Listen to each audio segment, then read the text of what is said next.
Good morning, everyone. Hello, hello, hello. It's all good. Don't be in a hurry to get to your seat.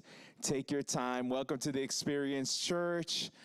My name is Milton Marquez. I'm the pastor here, and I'm just glad to welcome everybody who is in the building, and also those of you who are online joining us. Thank you for being with us. We have a special treat for you today as part of our time together.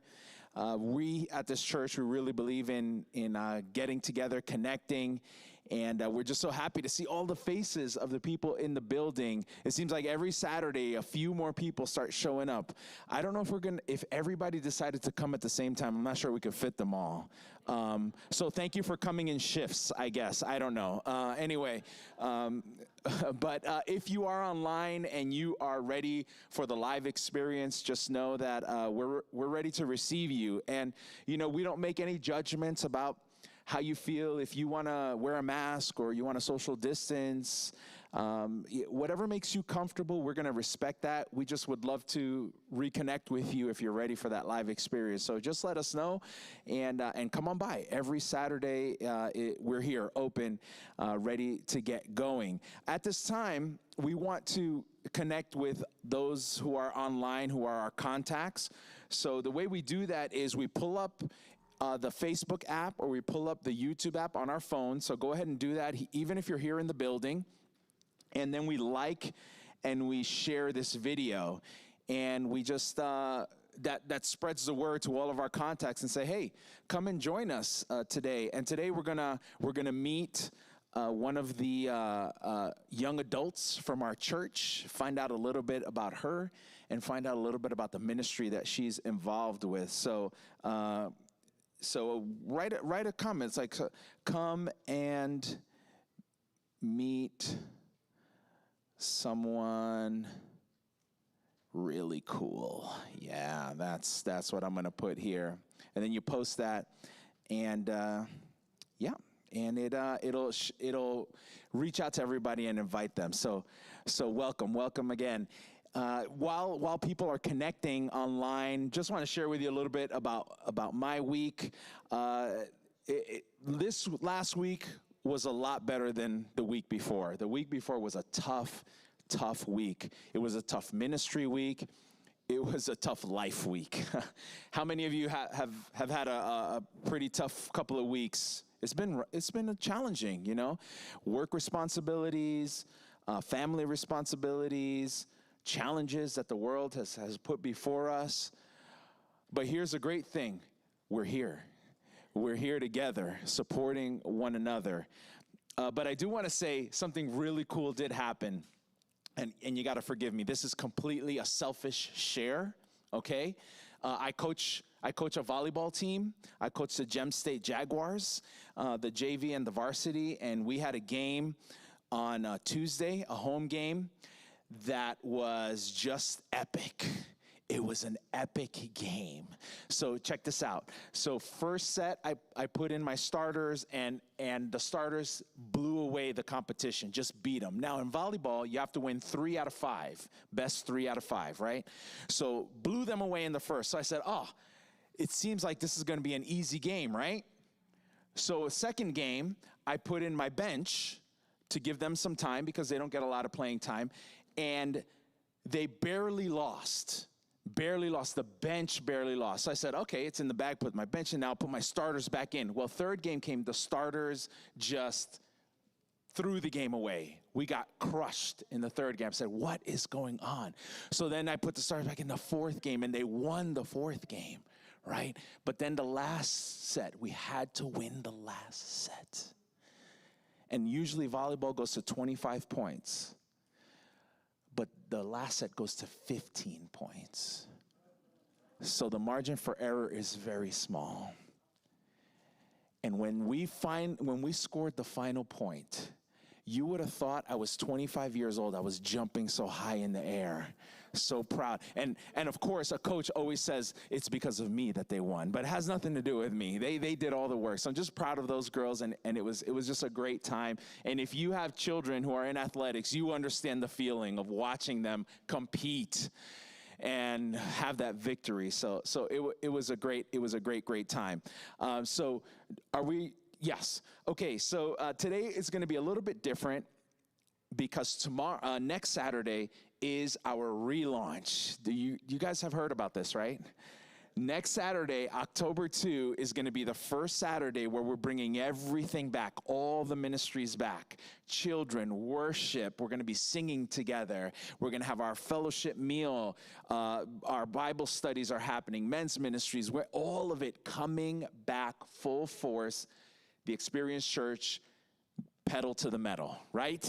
And I hope that you're ready. Now, I just want to let you know, we're going to be ready to go, but we still need help. So if you're interested in getting involved, getting ready, putting your efforts for the Lord in some kind of ministry, let us know. We'll put you in contact with the right person. We still need help in the coffee ministry, in tech ministry, and worship ministry. Everybody still needs some sort of support. So write us at support@livetheexperience.org. And get involved if you feel like you're ready to jump in with your efforts. So on Saturdays, what's usually going to happen is that we will all worship together as a family, adults, children, and everything in between, okay?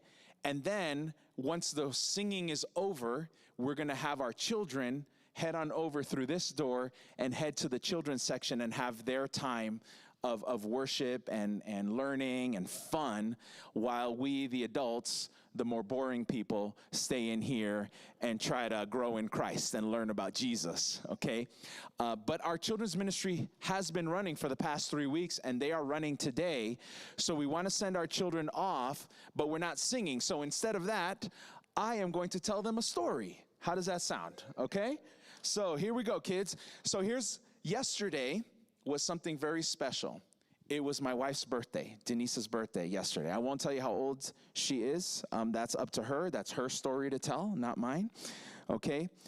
But the reason I mentioned that it's her birthday, because it was on her birthday that something really, really significant happened to our family many, many years ago, okay?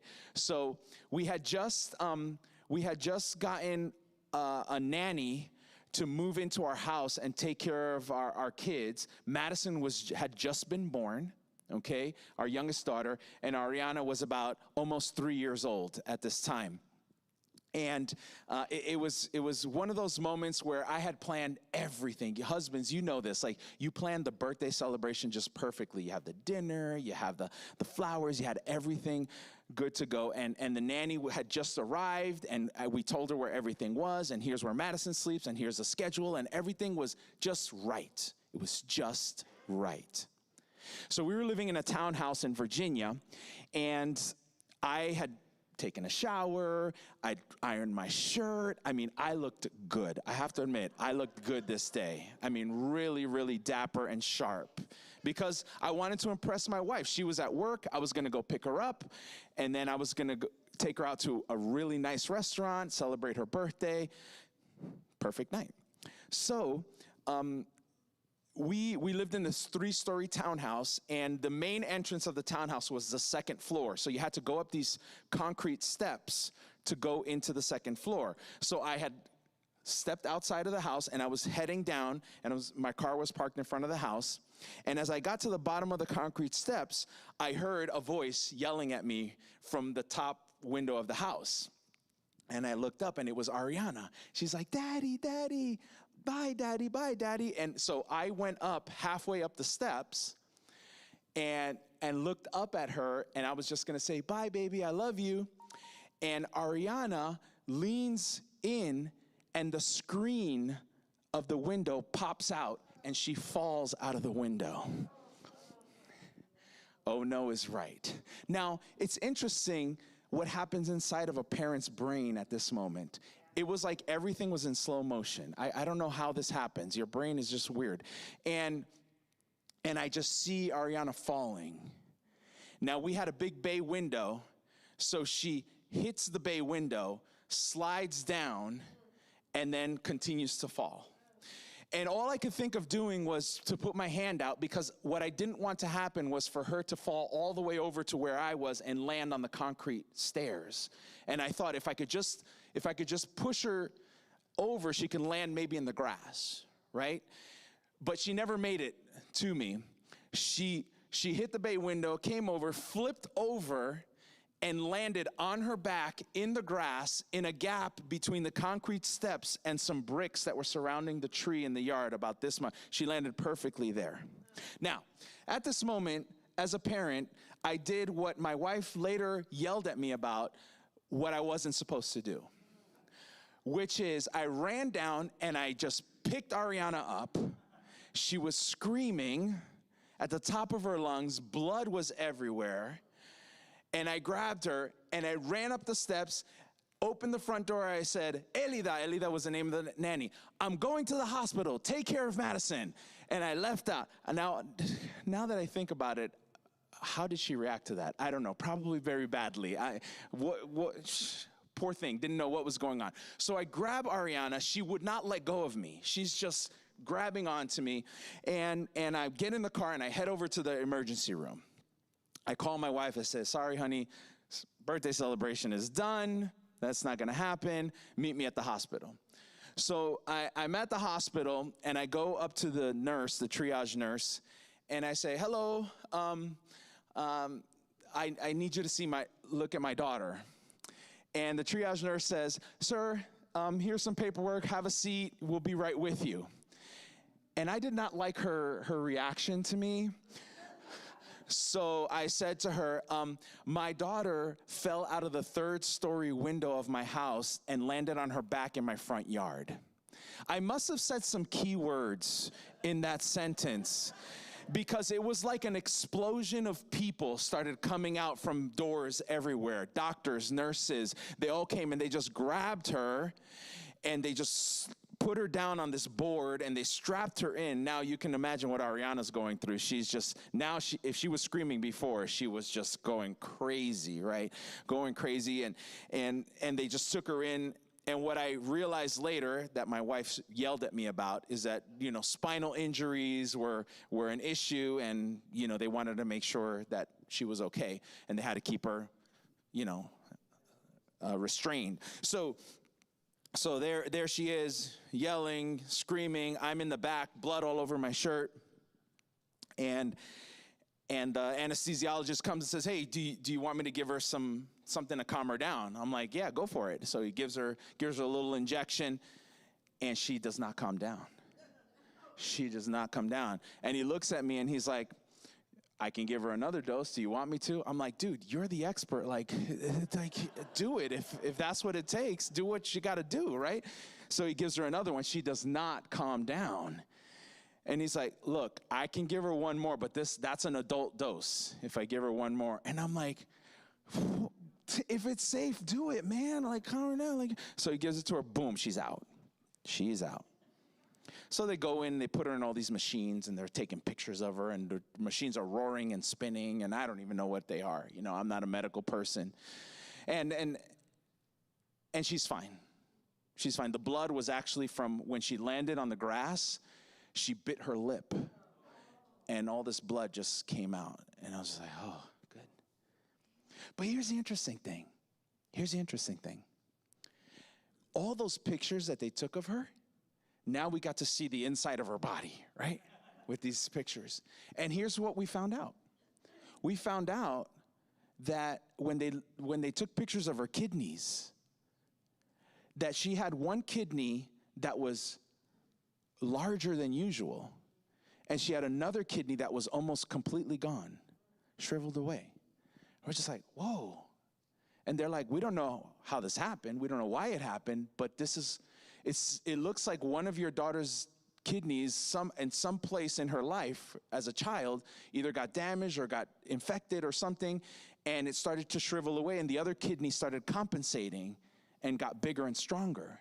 So your daughter actually has one functioning kidney. And that was good to know. That was good to know, so that we can help her to choose the right things, protect her kidney, because she only has one.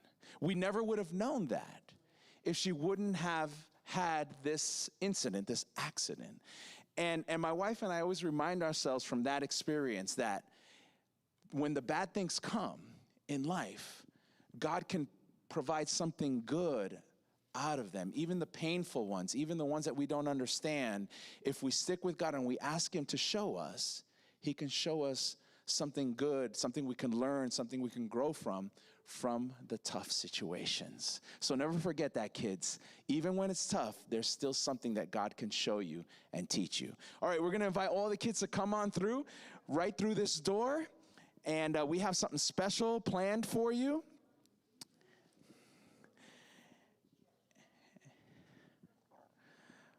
Love seeing all these wonderful children. Hi. So while the kids are getting settled in, we're going to go ahead and have a short time of prayer here. And I want to pray for two things. One, I don't want us to stop focusing our prayers for the people that we love and we know who are really struggling health-wise right now, and the families that are being affected by it. We have some people who are still in the hospital with COVID and other things. We have some families that have experienced loss because of COVID. I want to keep those families in our prayers because this is hard. This is tough. And the only way we're going to get through this is together as a church family. Second, of course, we want to pray for next week. Next week is our relaunch. It's a big moment for our church. And we want to be ready, right? And we also want the hearts to be ready of those who are going to come for the first time at our relaunch to experience what God is doing here at this church, for those online and for those in the building. So wherever you are, whether you're online or here in the building, get with those who are closest to you, and let's have a short time of prayer, praying for those who are dealing with health issues and the aftermath of those health issues. And then, of course, for our relaunch that happens in 1 week. And then when we're done with our prayer time, we're going to jump into a little conversation about what God is doing in the life of one of our young adults. So let's pray together.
Good morning again. Welcome back to the Experience Church. Glad you all decided to join us. Those who are in the building, great to see your faces. Those who are online, it's good that you decided to join us. We want to, again, like and share this video and allow people to get connected with us and invite them to hear a cool story. We're gonna be sharing a really cool story. Hopefully, it'll be something that will inspire you, because it's really a story about how we serve God and how serving God can affect us and change us. So I want to introduce Gabby Yeager. Hi. Hi. Gabby is the daughter of Brian and Michelle, who many of you know from the Experience Church.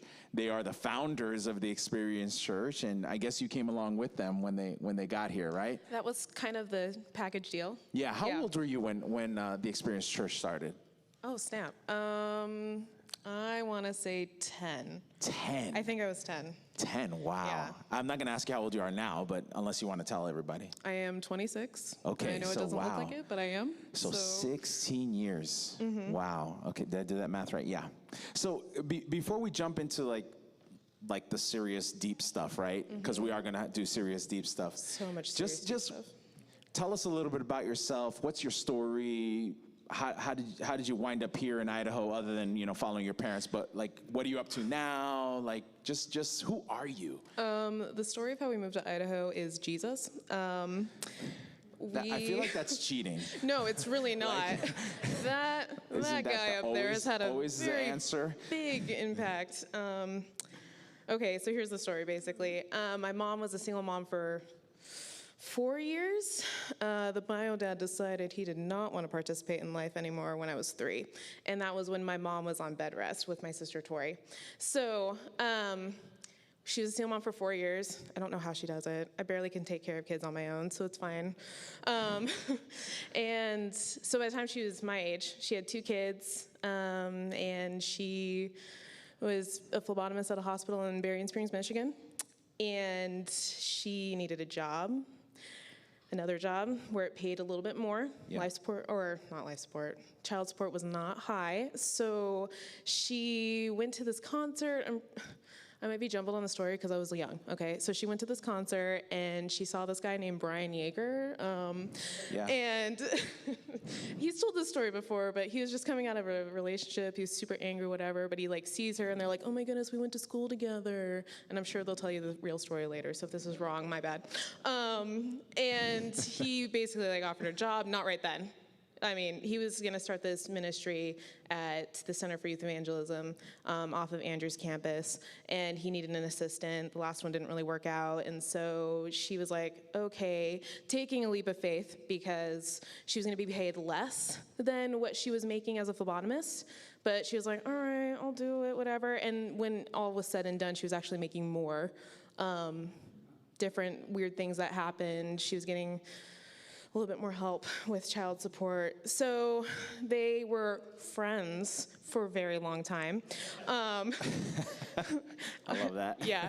And he'd come do laundry. It was fun. He was Uncle Brian. We all hung out. I was his buddy. He was my buddy. Tori was like, I don't know this weird guy who's living in our house now. This is crazy. Or not living in our house, but coming to our house. And really, time progressed. She worked for him. She was doing a really great job. He thought that was attractive. So when they finally got together, got engaged, it was obvious. And when they got married when I was 7, we were like, yeah, duh. And I switched to calling him dad right then. There's some more stories about oh, maybe that was scary later. But, I mean, really, it all worked out. And then they lost their jobs after they got married, because of course. And we were traveling around here. My dad had a friend who worked at Gem State as the dean at the time. And we had gone to church. I think we broke down. We got stuck here somehow. Again, the details are fuzzy, but this is what I remember. And so we went to this church, and there was an ad for an office assistant at the radio station KTSY. And I think my mom made the comment of like, wouldn't it be so funny if I got that job? Because she likes to taunt God sometimes. And he was like, ha ha ha, it would be funny. And you did just get this job. So she flew back out here once we got back to Michigan, interviewed for the job. They really liked her. We moved out here in October of 2002, golden year, woo. And we've really just been here ever since. Wow. Yeah, I guess we just can't leave. So, yeah, It just 19 sucked us years. in. Yeah, so 19 years. Wow. Yeah, so 20 years next Wow. year. It's a crazy story, but really, really, like, once my bio dad left, Brian was just, like, there, which is great, because I was a That's daddy's awesome. girl. Yeah. So Awesome. we got stuck here. So what are you doing now? What are you up to now, like career-wise and work-wise? And Yeah, you thought that last one was a loaded question. I decided to go back to school to get my nursing degree. Nice. I already have my bachelor's, got that in 2018, but it just wasn't panning out. I thought I was going to work in nonprofits, thought that was going to be the cool thing to do, and then it just did not take. And so after working in an ophthalmologist's office as their biller, an insurance puller, I realized that I wanted to be in the medical field. Nice. Yeah, one of their polls was, this is the closest to the medical field you can get without being in the medical field. And I said, oh, that is not a draw for me. So here we are, getting my master's in nursing. Wonderful. And I should be done with that in like 2 years. So Awesome. And then I'm working at a school in Caldwell as an Great. aide because they're nice and flexible with my schedule. So That's yeah. great. Yeah. So as we're conversing, and we're going to go a little bit deeper about ministry, if you have any follow-up questions or comments, here's a text number, 208-442-8950. We'd love to get any questions from you or comments about what we're going to be discussing today. And we'll pause and go ahead and jump on these. There's some beautiful pictures of you and your family, and yeah, that's awesome. So a couple of selfish questions from yeah. me before we get, before we Yeah. get into the deep stuff. If I'm going to hang out with you and some of your buddies, right? If we're going to grab coffee, where are we going?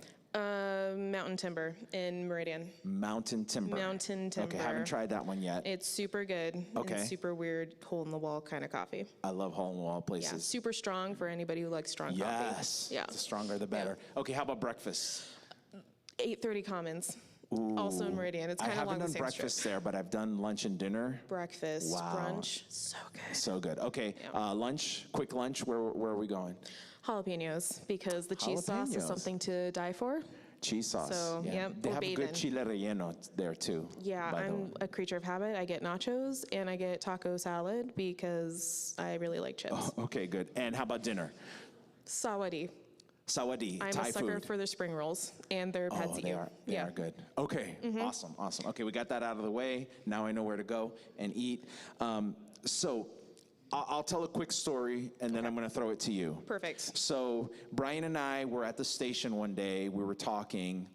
And by the way, I just want to warn anyone who's watching or here in the building, anytime you see Brian and I sitting down talking, hold on to your seats, because some really bad idea is about to be formulated, okay? And it probably involves you, okay? So we were talking, and we were saying, like, man, we really want to have something, we want to really reach out to our young adults. We want to have something for them because we know that they are a group of people that's really suffering right now. We were thinking about the pandemic and the disconnection and everything. What do we do? What do we do? And the idea we came up with was, why don't we offer them like a monthly concert where they can come, we can do food trucks, and we can, have some local bands and artists come, and what if we got Project involved, Project, our pop hip hop station. And that was the idea. And we thought, that's a cool idea. Let's do that. So we called Ahe, who is the program director for Project. And we said, hey, here's our idea. And she was like, not sure, right? Because her thought was, well, no one's going to come to a concert for an artist they don't know. If it was for King and Country, Toby Mac, or something like that, people would show up. But for someone you don't know, like, why would they come? And we were like, oh, that's a good point. And then she's like, well, what if we did something where we just created a really comfortable environment, and we provided great information on topics that are important to them, like almost like a TED Talk kind of thing. And we're like, oh, wait a second, now that's an interesting idea.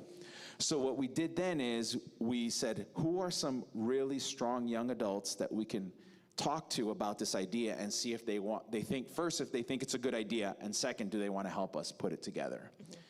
And that's when we went to your parents' house, and you were there, and there was and we presented the idea to you guys. Mm-hmm. And then we said, what do you think? And it was great. Like, everyone was like, that's a great idea, let's get involved. I want to ask you directly, why did you decide to get involved? Because not only did you decide to get involved, you decided to become one of the main leaders of this ministry. So what made you say yes to this? Well, to start off, I did not want to get involved because I was taking nursing classes, which was like a full-time gig, working part-time. I have some other side jobs that I do because money is money. And I was like, ooh, yeah, not gonna get involved with that. And then I was texting this guy that I really thought was the coolest thing ever, and really thought he was cute. And he goes, are you gonna go to that project culture thing or that project thing? And I was like, are you gonna go? And he was like, yeah, I mean, like, they said you were going. And I was like, so if you're going, I'm going, obviously. So yeah, I really did get involved because there was a guy. It did not take, so that was like 2 weeks later. But the point is, I mean, yeah, I know. Ooh, really cool and influential.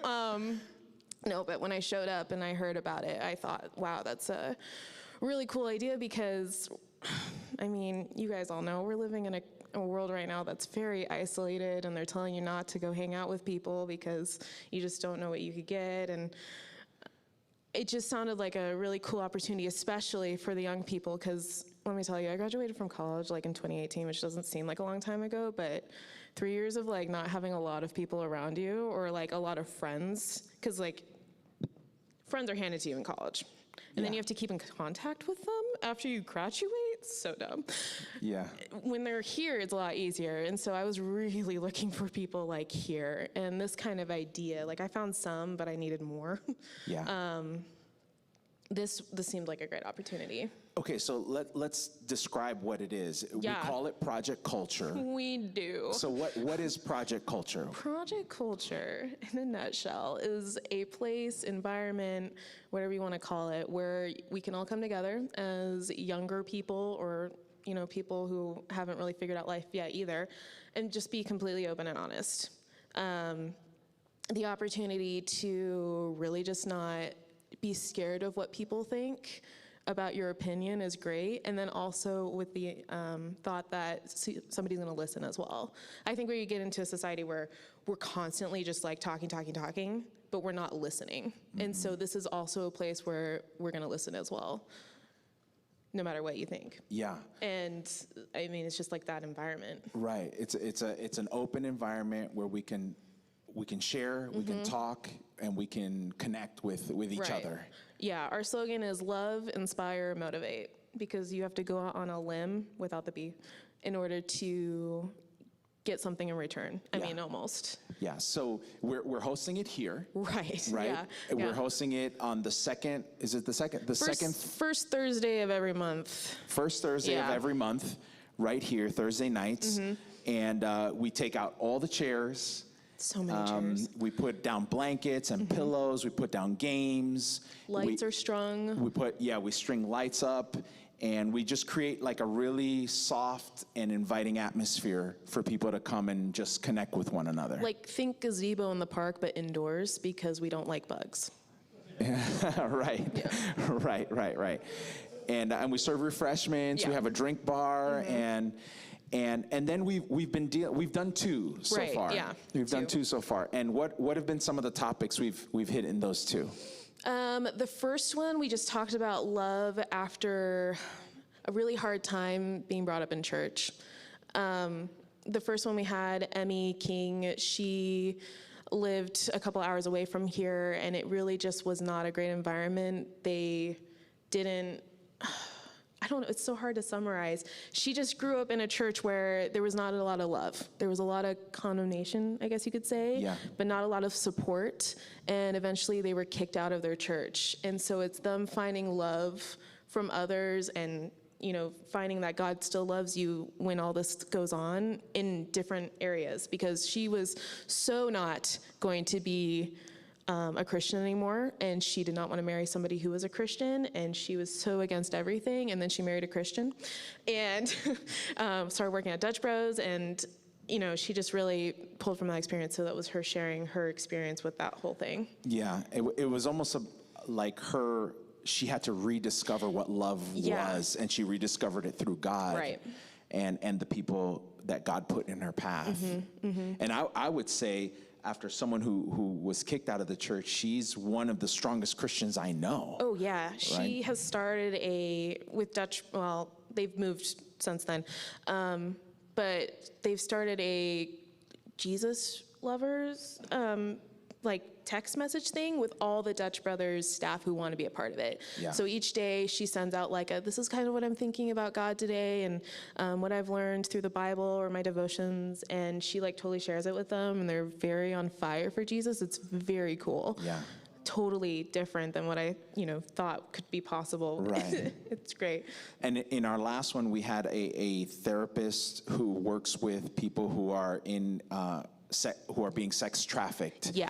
And she talked to us about just justice, like how do we deal with unjust situations, and how as Christians, or how as people, as society, do we personally deal with that, and forgiveness and all that kind of stuff. And really, in the end, after that conversation, it turned into like a counseling session, but like in a cool group therapy way.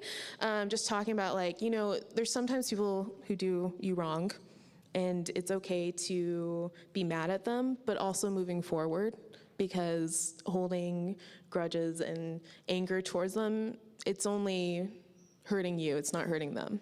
Yeah. And so that was a really great extra bonus, because we didn't expect that. It kind of just morphed in the moment, and we took it with a stride, and it was great. Yeah. Everybody loved it. Yeah, so what we did, I just want to paint this picture for you. If you can imagine, all the chairs are gone out of here, and there's just a circle of people in the middle, and just sharing their challenges with forgiveness and how people have hurt them, and people are encouraging each other. And both Brian and I are pastors by training, and we're sitting back and we're saying very little, because people are ministering to each other, and it was just a beautiful moment. I was very proud of what happened at that last one. Yeah, it was good. So Thursdays, first Thursday of the month, Thursday nights. And our next one is coming up. On the 7th. On the 7th. Yeah, so we got to get ready for that. What's going to be the topic on the 7th? So it's the 7th at 7. So if you want to come join us, it's going to be about entrepreneurship and really just being a boss. We're going to do a panel this time. Everybody is changing jobs like crazy. And, the reasons why they don't like who they're working for, they wish they were being thanked enough, just all the obvious stuff. And it's hard to find a community or even an area where you could be like, I could work here for a long term. I mean, me personally, I've changed a job every other year, I feel like. It's never a long time, and I'm very loyal, so it's super annoying to have to do that. But when you don't work for somebody who's good or who cares, it's hard to stay. Yeah. And so this is going to be a panel-like thing where we're talking about how you can know what to look for in a job, and how you can know what exactly it is where you would fit in, because that could also be hard. Yeah. What are our strengths and weaknesses? So we're looking for connection. We're looking for practical life conversations with these people. And of course, we want to connect with them and just form those relationships. So you've been one of the main leaders of this, if not the main leader. So this has been a journey for you personally as well. What have you learned through this journey of leading in project culture? It's been a really good lesson in what it takes to be a good leader, not just a leader, because we can all be leaders if we need to be, but what it takes to be a good leader. For me, I am a control freak. I like to have my hand in every pot that I can, and if you're doing it wrong, I'll tell you. And that's not good for people because they don't like to be micromanaged. I don't even like to be micromanaged, so why would I think? I don't know. So this has been a really good experience in knowing how to delegate. I don't need to be in charge of everything. For example, we have a drink bar, which is serving like chai teas, Italian sodas, tea drinks, I don't know, anything you want basically, except for coffee. There's no coffee because it's late. Anyway. So this time we're talking about how we want to get some like seasonal flavors, just to, spruce it up for the holidays. And they wanted to change out chai tea with hot chocolate, which we've been using a lot of chai tea. So I was like, oh yeah, if you guys want to do that, that's totally fine. Just let me know what you decide. Also pick some flavors. And then I walked away. I know, I'm just as shocked as everybody else. I could totally have taken control of that, but for me, growth is not. So here we are. So how did that feel to turn into this person that would want to control everything to now you're releasing it and letting it go and letting your team do what they do? Yeah, let me tell you, when you decide to delegate, there is a lot less stress because you're not trying to do it all. Yeah. Highly recommend 10 out of 10. So, I mean, there's other growth areas for me as well. Communication's always been stronger for me, but just really being okay and not looking to take control of a certain area. I mean, that's just the growth I'm working on personally. Yeah. It's a day-by-day task. How have you dealt with the situation? I'll describe it real quick.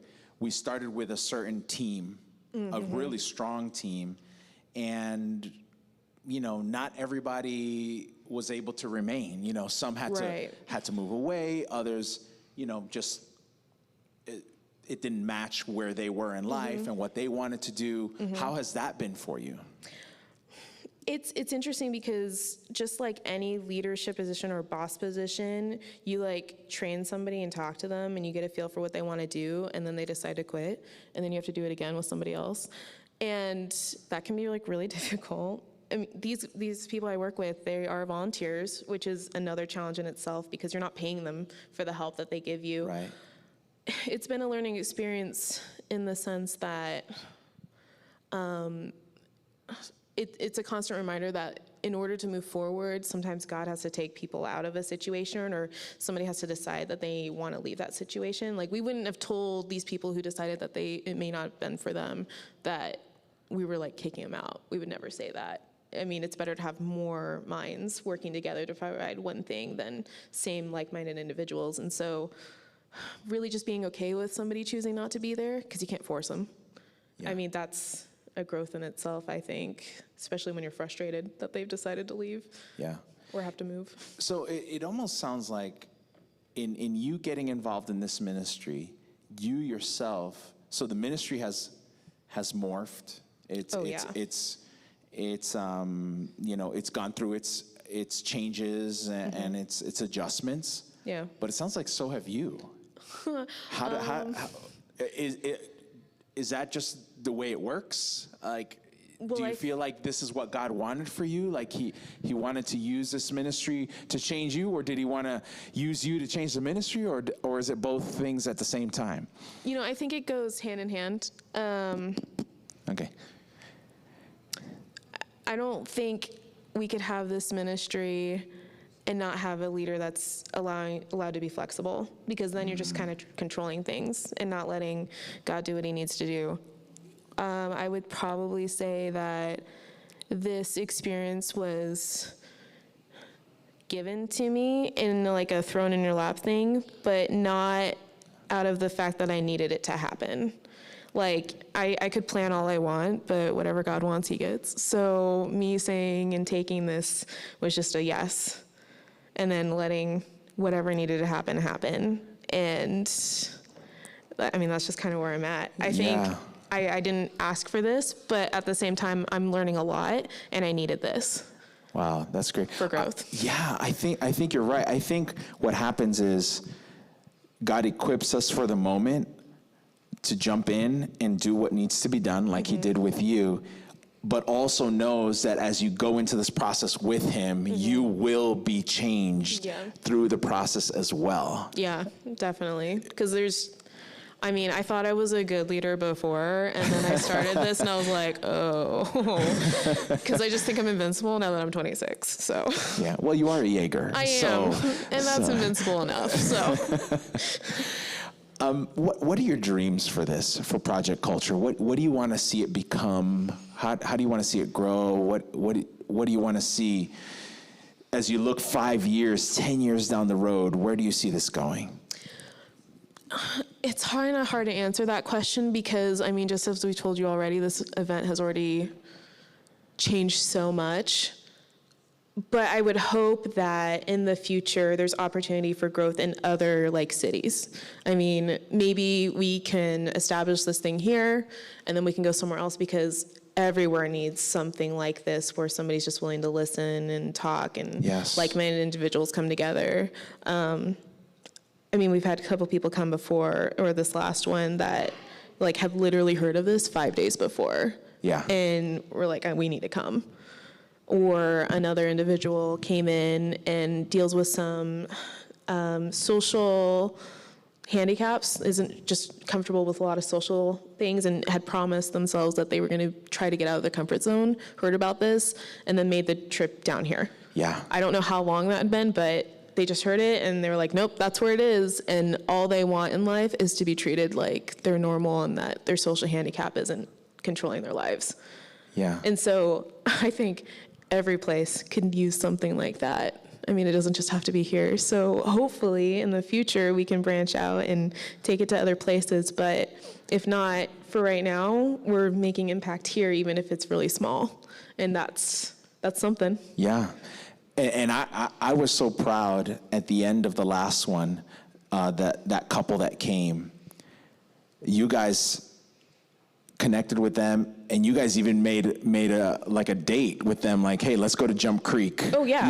And hang out. So it was immediate, automatic friendship creation right there. Yeah, and I mean, everybody's so busy. I don't know what we were thinking, but it hasn't happened yet. But I mean, the date to hang out with them has morphed into okay, maybe we should all just go to coffee for an hour, if that's cool. And everybody's like, yeah, that's great. Yeah. So just doing something, because another thing that happens a lot is, oh yeah, let's totally get together, and then nobody texts you back. And it's like a lost connection. And so this new way of, no, we're gonna follow through.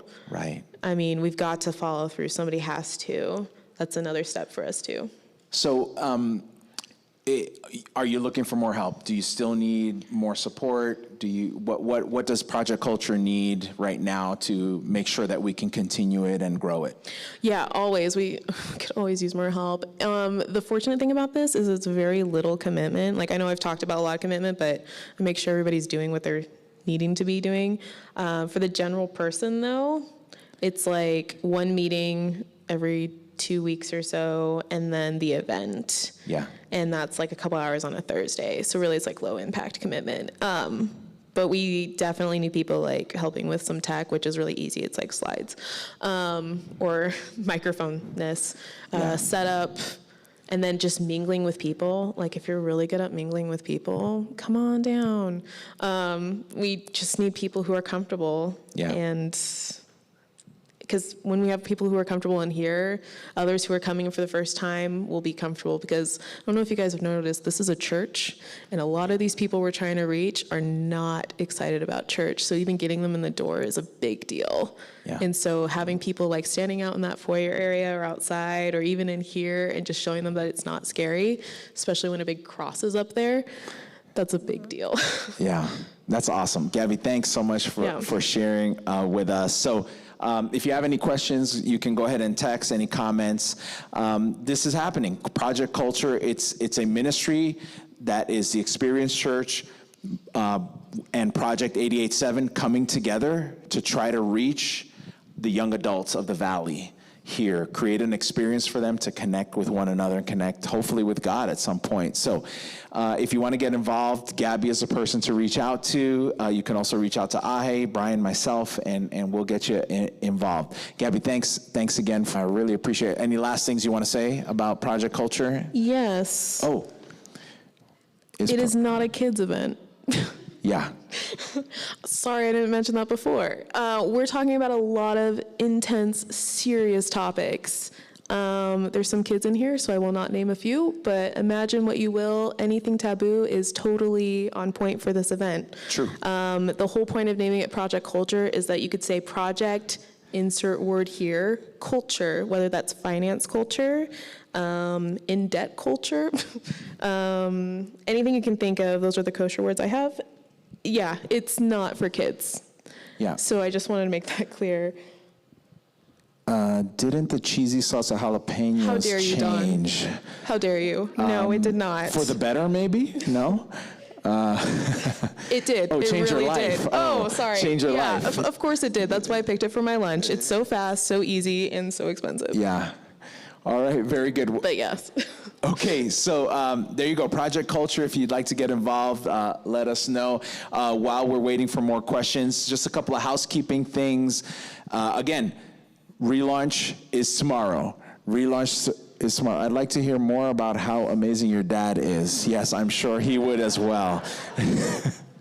Do you want to say anything about that? Okay, one plug for BJY. No, for my leadership skills, he's really been influential in like helping me become a leader, because honestly, I go to my mom for like really cool things, and I go for my dad for really cool things. One of those is leadership information and how to be a better person in that regard, because he's just really good at it. So that's helped me build a leadership thing, and he should get a bonus, I guess, because that's what he asked. Yeah. But yeah, no, seriously, my dad's great. And then all the other influential people, I mean, we have Milton here as helping us. Like my dad and Milton are kind of like the older adultier people that we talk to during our meetings, because there's been situations where we've needed you guys already. I mean, we just need that extra information, and so it's really good to have them around. Well, we believe in the ministry. Yeah. We believe in the target demo we're trying to reach. It's really important. So thank you for leading it out. No problem. So next week, our relaunch, October 2. Again, if you're ready to get involved, there's still space in ministry, so write us at support@livetheexperience.org. We're going to have our children's ministry going. We're going to have fellowship meal next week. Worship music is coming back next week, so it's exciting. I just can't wait to see everything that's going to happen. So yeah, let us know how you'd like to get involved. Thank you, everyone who's been faithfully giving, and we appreciate that. You can go to the website, livetheexperience.org, and you can give there on the giving page. And of course, with all of our ministries coming back, their budgets are going to be very important at this time if we're going to be able to continue to do ministry long term. And thank you to everyone who's been. Is there childcare to watch kids if we come for Project Culture? Yeah, not at this time, but I mean, that could totally change, because, wow, we really did not hit a lot of topics here, did we? No. Okay, yeah, no childcare right now, currently. I mean, I've thought about it. It could be in the works later in the future, but because we're so small right now, it's not feasibly possible. So stay tuned. And age range is college age to early 30s, but that doesn't mean you can't come if you're above that age. We're here for everybody. Yeah. That's just our target demographic that we look at. It means that's the topics we'll be hitting makes sense to that group of people, something that they're interested in. So that's a great question, by the way. Thank you for that one. I need more questions. So keep texting them if they come. So again, next week is an important week. Invite your friends, invite your family. It's going to be an amazing experience. And remember, we're here to help people connect. And we're going to launch a new series starting next week. It's going to be called Church Reimagined. And we're going to be talking about maybe we're thinking of church the wrong way. Or maybe we just forgot what church is supposed to be. And we need to rediscover, because that's the kind of church we want to be. We want to be the kind of church that helps people connect. I thought we had another question. Okay, very good. So we're good? Are we good? Okay, so we're going to pray you out. Thank you for being with us. And let's bow our heads, and we'll be dismissed. Father God, thank you so much. Thank you for Project Culture. Thank you for the young adult team that's putting that together. We are so honored that we have this great ministry here at our church, and we want to make sure that young adults feel connected to each other, Lord, and feel connected to you. I pray for Gabby and the leadership team, that they would be empowered by your Spirit and that they would be able to lead well in that area. And Lord, we pray for our relaunch next week. We thank you for that opportunity that you've given us. We still need lots of help, Lord, so bring the people that need to come. And we're looking to celebrate next week what you've been doing for our church family, Lord. And we're just grateful for what you're going to do. Help us this last 7 days to get ready, to be ready, but mostly to have open hearts to your Spirit. Thank you, Lord. We pray it all in Jesus' name. Amen. God bless you, and we will see you next week.